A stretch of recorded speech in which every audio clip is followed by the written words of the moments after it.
We are looking at how to pronounce this word, as well as how to say more hard-to-guess words in English. We're going to be looking at how to pronounce it both in British English and in American English, as the two pronunciations differ.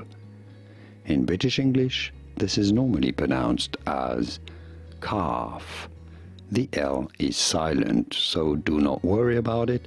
Calf. In American English, however, this is normally pronounced slightly differently as calf. Calf in American English versus calf in British English. Did you get it? Could you hear the difference? Was this any helpful? Let me know in the comments.